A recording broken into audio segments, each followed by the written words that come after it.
Bonjour à tous et bienvenue dans Souvenirs d'écoliers. Aujourd'hui, pour m'accompagner, j'ai la chance de recevoir Natacha Saint-Pierre. Bonjour Natacha. Bonjour. Bon, tu es chanteuse, le grand public t'a découvert en France au début des années 2000 avec ton album À chacun son histoire, certifié disque d'or à l'époque. Depuis, tu as une longue et belle carrière avec de nombreux albums et tu es installée comme l'une des voix qui compte le plus dans le paysage musical français. Oh, c'est gentil. Oui, on est là pour être gentil. Oh, merci. Ces dernières années, on t'a aussi beaucoup vu à la télé. On t'a vu dans Mask Singer, dans Danse avec les stars que tu as remporté, ou encore Les Traîtres sur M6. Est-ce que ces formats télé, c'est aussi quelque chose qui te plaît? Ça me plaît parce que ça me sort de mon univers. Et sortir de mon univers, ça me permet de rencontrer des gens que je n'aurais pas rencontrés sans ces formats télé. Et du coup, plus on a, j'ai l'impression, de rencontres dans le domaine artistique, ou en tout cas du showbiz en général, plus on a de chances d'ouvrir un peu sa vision et de s'ouvrir à différentes choses qu'on n'aurait pas vues, qu'on n'aurait pas faites. Tu penses sinon. à quoi? Je pense aux styles musicaux, je pense aux collaborations, je pense juste au point de vue. Déjà, quand on écrit, quand on compose, quand on est un artiste soliste, on a un point de vue qui est le nôtre et on est rarement confronté à un point de vue différent du nôtre. Et rencontrer des artistes qui sont peut-être chanteurs ou comédiens ou qui font une autre forme d'art et de parler avec eux du métier, ça me permet d'avoir une différente vision et après, dans ma façon de travailler, de le faire différemment. Est-ce que là, tu saurais déjà tirer un enseignement de ces 3 émissions qu'on a évoquées concrètement dans l'après, dans ta carrière musicale? Oui, je suis beaucoup moins timide.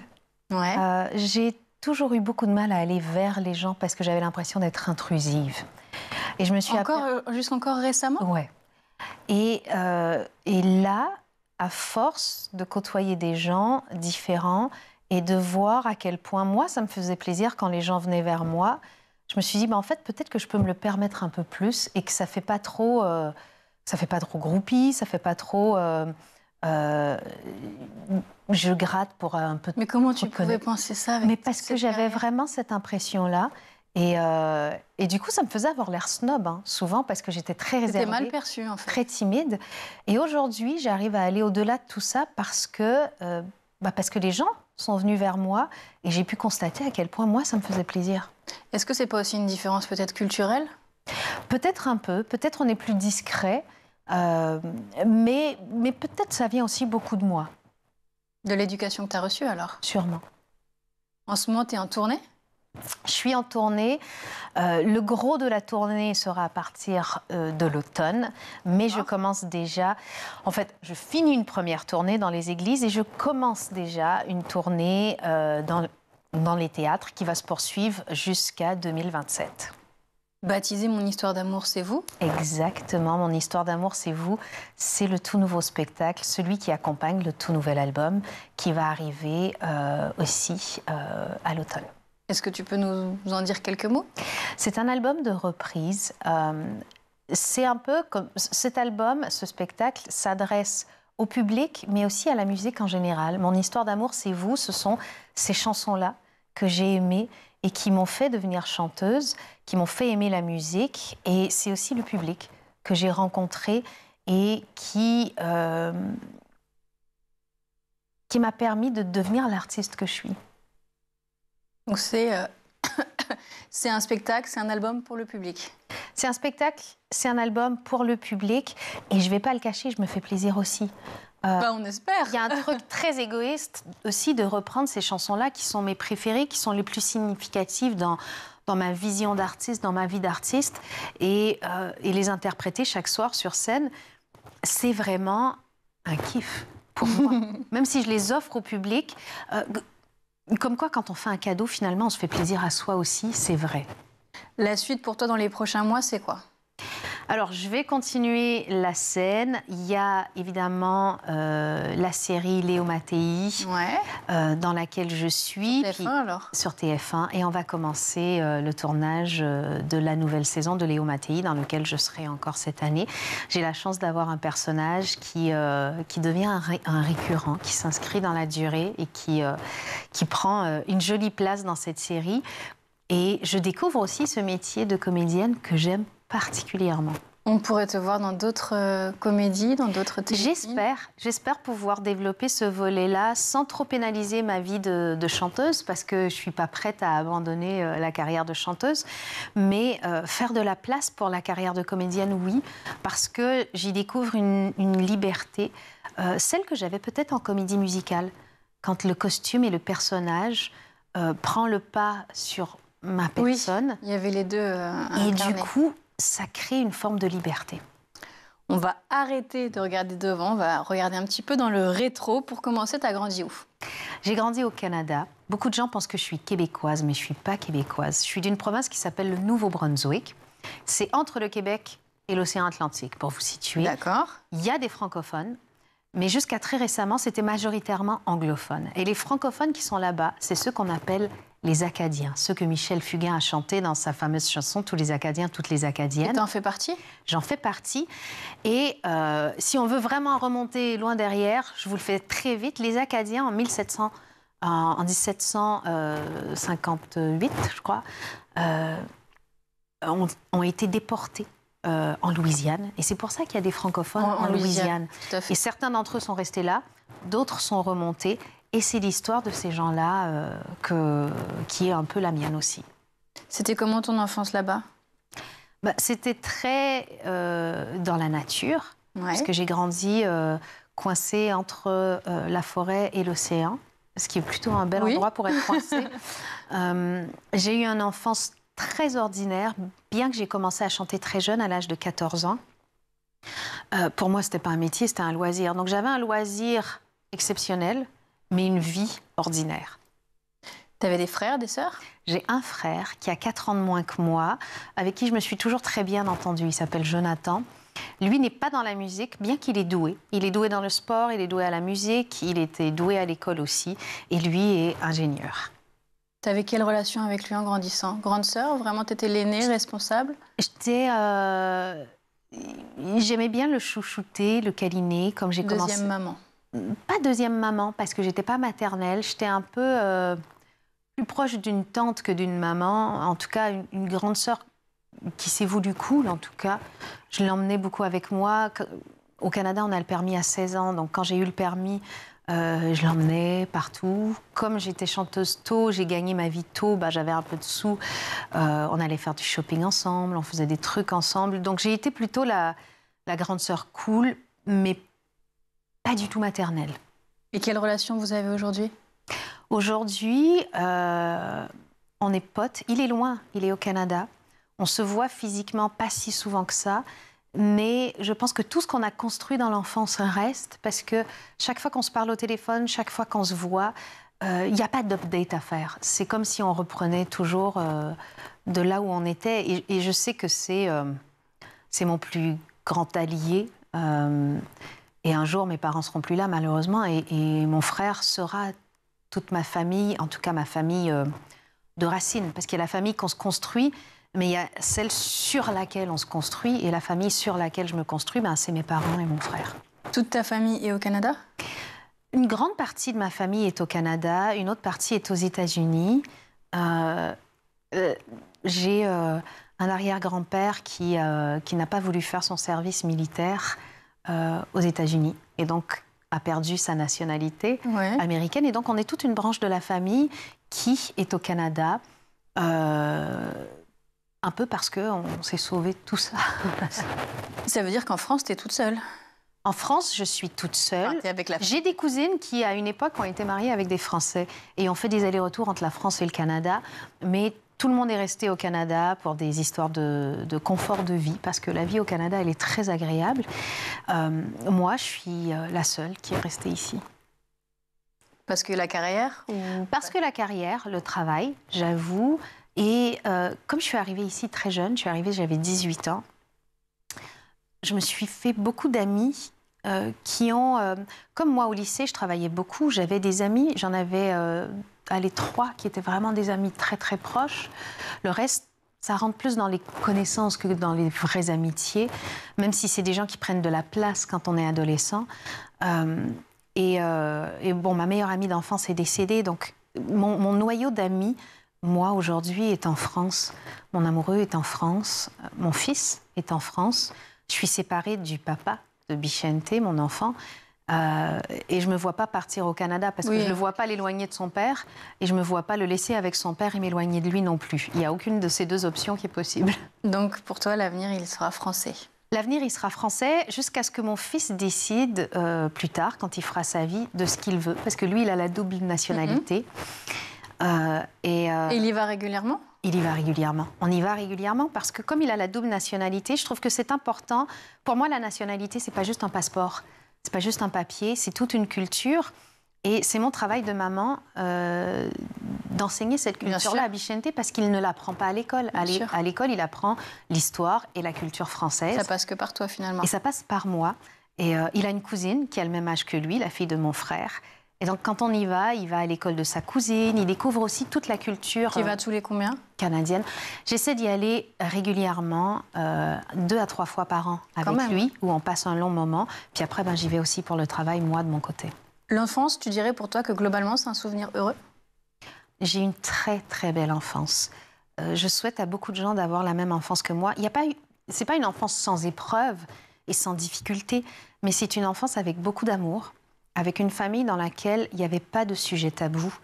J'avais des parents stricts, mais aimants.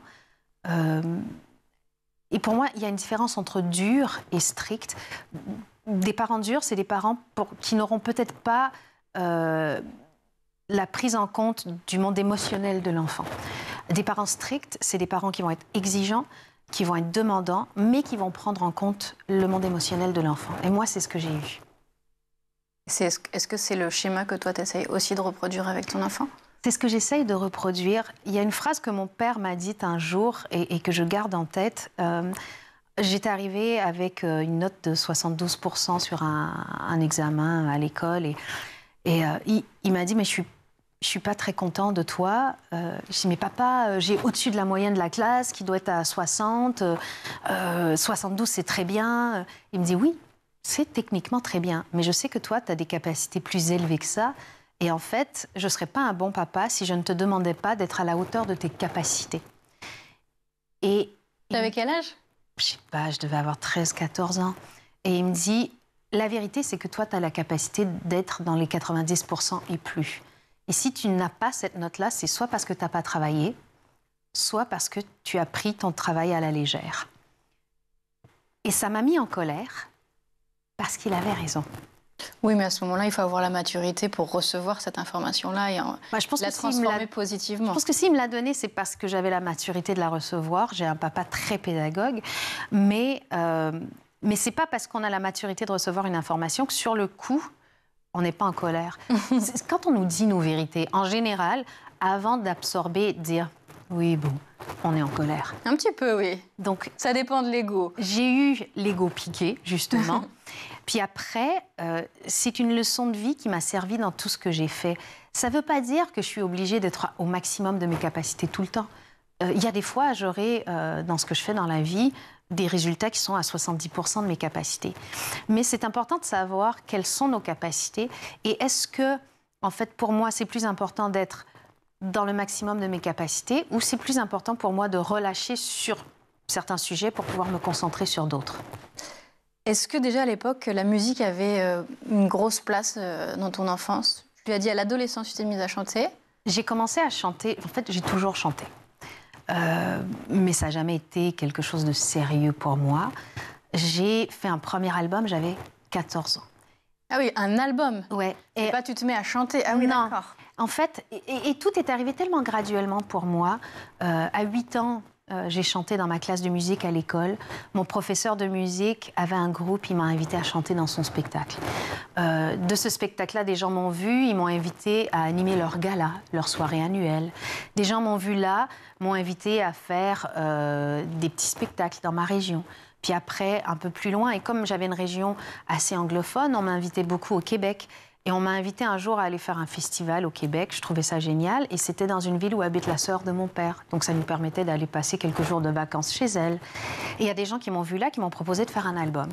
Et il se trouve que ma meilleure amie d'enfance, elle était dans l'équipe nationale de judo. Elle était championne de judo, elle faisait des compétitions partout à travers le pays et même en dehors du pays. Donc pour moi, faire un album, c'était un peu comme elle aller en compétition à l'extérieur du pays. Et on évoluait chacune dans nos passions, sans se dire qu'on allait en faire un métier. Qu'elle en a fait son métier après, elle aussi, par la suite? Pas du tout. Elle est allée jusqu'au plus haut niveau, mais aujourd'hui, elle est infirmière. Mais on n'avait pas l'impression de vivre des choses exceptionnelles, on avait juste l'impression de donner notre maximum dans nos passions. Et à l'école, tu étais quel genre d'élève? J'étais méga studieuse. Méga studieuse parce que j'avais des facilités. J'ai une excellente mémoire, ce qui fait que j'ai très peu fait de devoirs dans ma vie. Et il y avait beaucoup de devoirs au Canada? Eh ben, comment fonctionne le système? Alors, au Canada, on a beaucoup moins de vacances scolaires. Les cours commencent le matin entre 8h30 et 9h, terminent selon le niveau entre 15h30 et 16h. Ouais. Sauf qu'on n'a qu'une seule semaine de vacances dans l'année, qui est une semaine en mars. Sinon, on a... De septembre à mars, il n'y a pas de vacances? Ouais. Sinon, on a le 24 décembre à midi jusqu'au 2 janvier. Mais et vous devez être après, épuisé. on a le vendredi de Pâques et le lundi de Pâques. Et on a quelques jours fériés qui ont attrait au Canada, genre la fête de la reine, de la reine Victoria, puisque le Canada est une colonie anglaise. Mais on n'est pas fatigué. Justement parce que comme on n'a pas de vacances, les journées sont beaucoup moins chargées et on n'a pas de devoirs. 8h, 15h, c'est quand même beaucoup. Oui, sauf qu'à 15h30, tu es chez toi. Et sans fini. devoirs, ouais. Et je trouve que les enfants ici ont énormément à dépendre de l'accompagnement des parents. Et justement, ce que tu vois avec ton fils? Oui, et avec ses amis à l'école. Et je trouve que justement, il y a une inéquité qui se crée parce que chaque parent n'a pas ni le même temps, ni les mêmes capacités d'accompagner son enfant à l'école. Et que être à l'école, peut-être de manière plus régulière, ça nous prépare aussi au monde du travail, qui n'a pas 2 semaines de vacances toutes les 5-7 semaines. Sauf si on est professeur. Sauf si on est professeur, mais globalement. Et quand on arrive chez nous en tant qu'adulte, sauf dans certaines professions, on n'amène pas notre travail à la maison.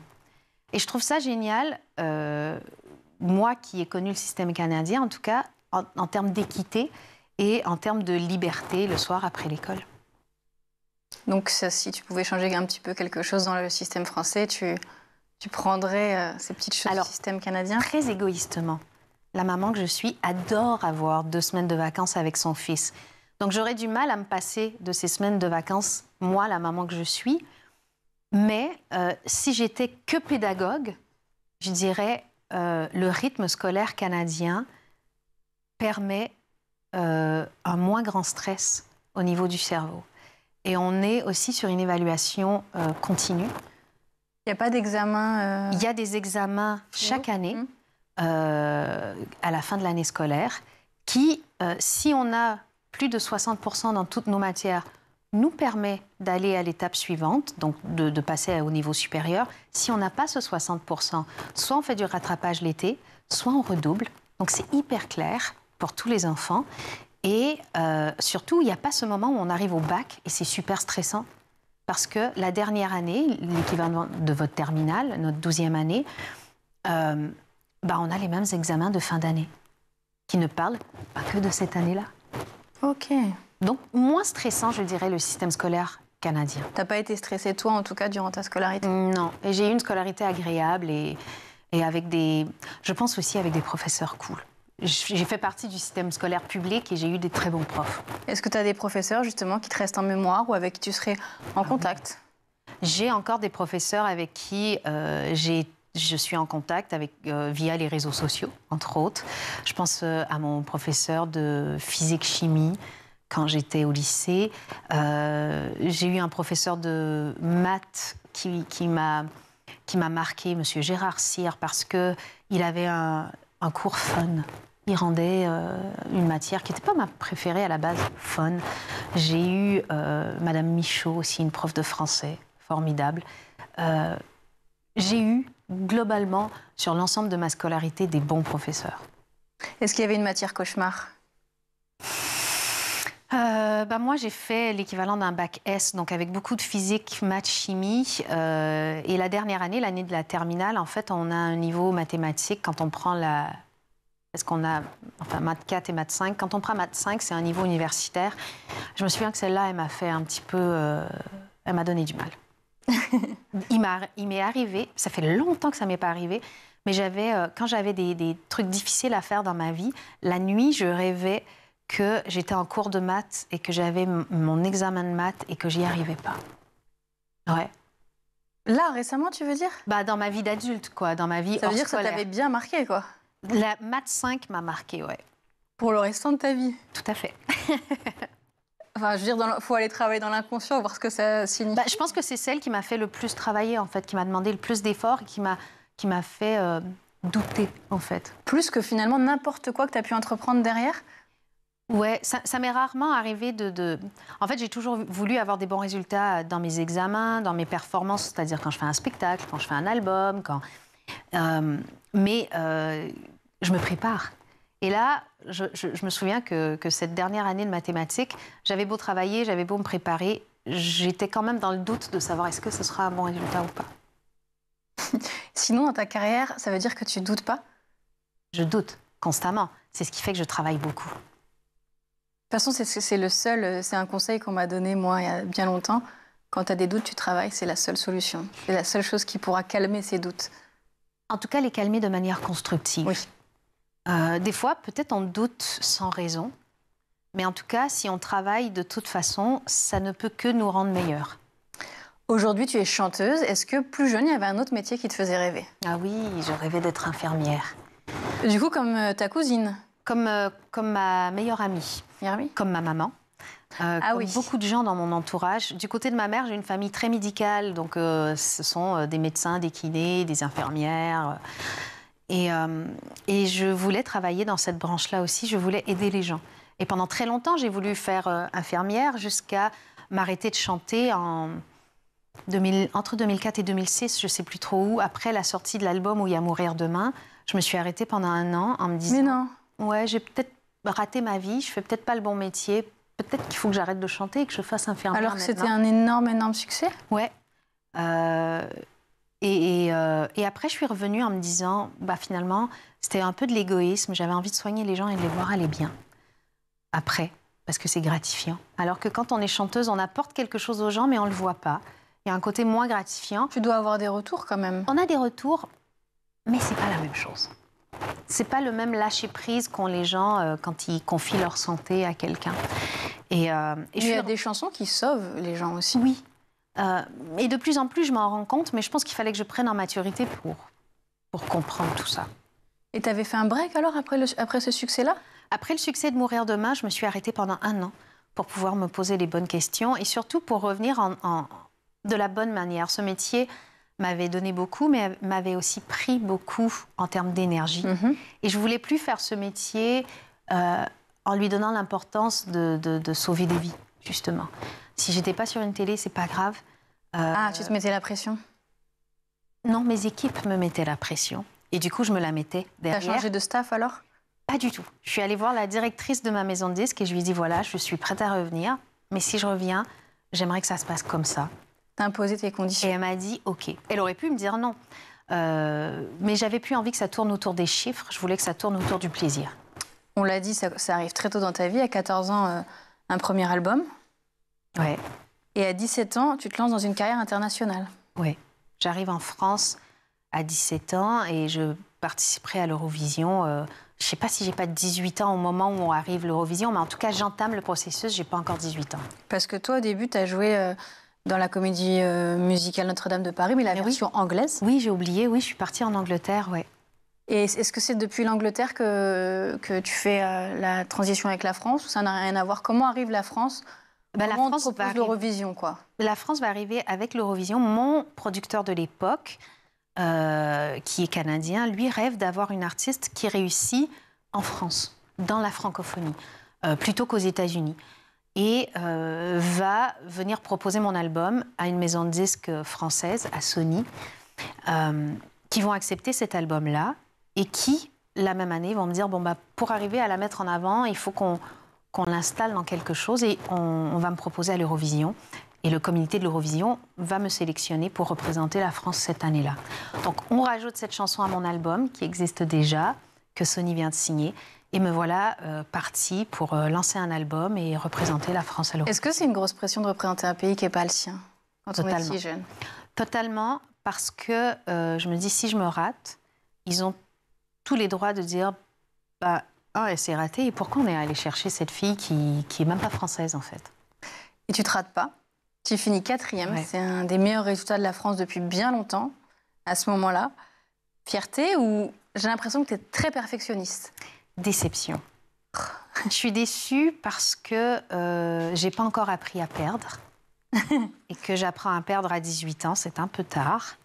Parce que j'ai peur justement de mon retour en France, ça se passe à Copenhague, et j'ai peur de mon retour en France et je me dis que les gens vont m'en vouloir en fait de ne pas avoir fait de podium.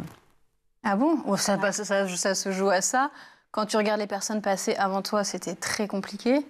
Oui, mais j'ai pas regardé. J'ai pas regardé l'avant, j'ai pas regardé... Pour moi, c'était juste, tu as une mission, ta mission, c'est de faire briller la France. Vas-y, fonce. Et surtout, j'avais l'impression de ne pas avoir répondu aux attentes. Et finalement? Finalement, je m'aperçois quand je reviens en France et qu'on m'accueille sur les plateaux télé que les gens sont contents. Et ça va me rassurer. Et alors que je pense rentrer au Canada et commencer mes études d'infirmière et faire autre chose, je rencontre Pascal Obispo qui va me proposer une chanson. Et donc je reste. Et je vais rester comme ça, de projet en projet, en remettant toujours ma carrière d'infirmière à plus tard, jusqu'au jour où je m'arrête. Est-ce qu'elle est encore dans un coin de ta tête aujourd'hui, cette carrière? Non. Non, ça y est, j'ai fait mon deuil. J'ai malgré tout fait des études de nutritionniste parce que j'avais besoin d'avoir un plan B. Même quand le plan A fonctionne super bien, je trouve que les carrières artistiques sont des carrières qui sont insécurisantes parce que c'est pas parce qu'on est au top un jour qu'on le sera toujours. Il y a des hauts, il y a des bas. C'est un monde qui évolue hyper rapidement. J'avais besoin, pour me sentir bien et pour le faire avec mon cœur, c'est-à-dire avec passion, en faisant des choix qui ne sont pas des choix stratégiques, ou en tout cas que stratégiques, j'avais besoin d'avoir un plan B. Pour me dire que si jamais le chemin que moi je prends, qui est un chemin de passion, ne fonctionne pas, j'ai une option. Ça canalise la tête, ça sécurise. Oui, et ça permet de... Plus de liberté dans ses choix artistiques. Ça permet, finalement. Voilà, des choix artistiques plus que marketing. Quand tu regardes derrière toi le chemin parcouru, est-ce que tu es fière de toi? Je ne sais pas si je suis fière du chemin parcouru. En tout cas, je suis fière de durer. Je suis fière d'avoir créé ce lien avec le public. Je le disais dans le spectacle, justement. Pour moi, une relation avec un public, c'est un peu comme une histoire d'amour ou d'amitié. Il y a des moments où on évolue en simultané et donc où on se retrouve. Et ça, pour moi, c'est le moment où il y a des grands succès, où on donne au public exactement ce qu'il a besoin à un instant T. Et il y a d'autres moments où on n'évolue pas à la même vitesse ou de la même manière et on ne se rencontre pas sur une chanson, sur un album, sur un spectacle. Et c'est les moments où il y a des creux de la vague. Et malgré tout, même s'il y a des hauts et des bas, j'ai la chance d'avoir un public qui est toujours là, qui me suit en adhérant plus ou moins, mais c'est pas parce qu'ils sont pas là sur le projet B qu'ils seront pas là sur le C. Et je trouve ça génial d'avoir un public comme celui-là et en tout cas d'avoir construit cette relation-là. Qu'est-ce qu'on peut te souhaiter pour la suite? De continuer de durer et d'avoir de belles rencontres, parce que je trouve que c'est un métier qui se crée à travers les rencontres. C'est déjà la fin de cette émission, Natacha. Merci, ça passe vite. Merci beaucoup d'avoir partagé avec nous tous tes souvenirs. C'était un plaisir. Et puis moi, je vous retrouve très vite sur School TV pour un nouveau numéro de Souvenirs d'écolier.